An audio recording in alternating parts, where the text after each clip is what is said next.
प्रणाम नमस्कार। और हमने के शूटिंग करते हैं सर, बहुत ही प्यारा 2-3 बज गए शूटिंग करते करते। बहुत ही प्यारा बाबा के लिखल गीत साइड सॉन्ग बा पांडे जी बानी साथ में वीडियो में बहुत बढ़िया शूटिंग भी भइल बा और बहुत साइड सॉन्ग बहुत लाजवाब बा।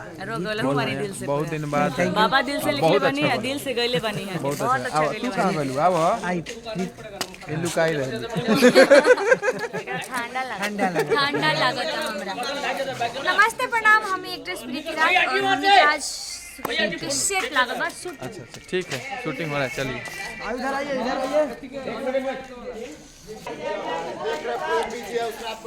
और हम लोग शूटिंग कर रहे हैं लेट नाइट SMS कंपनी के लिए।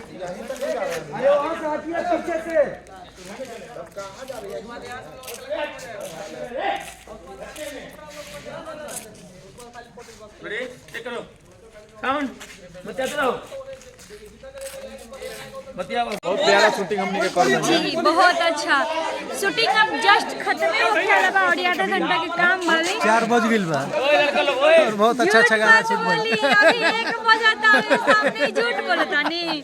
हम ऐसा लड़की है ना कि सब के तो फूल ही जब शूटिंग खत्म होते होते 4 बज जाए।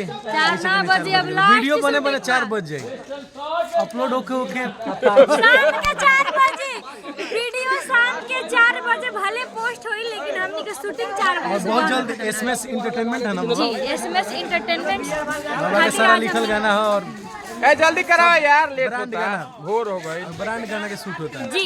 बहुत ही अच्छा सैड सॉन्ग, बहुत ही अच्छा रोमांटिक सॉन्ग शूटिंग भइला। सब गाना और में ई- मेहरारू बनल बड़ी। हाँ एगो ऐसा गाना कइले बनी नु कि जो में हमर मर्द बनल बकरा के इतना ना पिटले बनी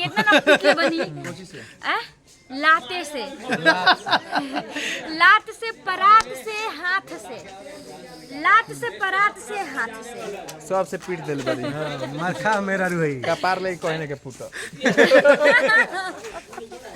और ई सारा गाना SMS एंटरटेनमेंट के म्यूजिक पे आई ना। SMS इंटरटेनमेंट जी आप SMS इंटरटेनमेंट के लाइक करी, प्यार करी, सब्सक्राइब करी। जय हो। Thank you.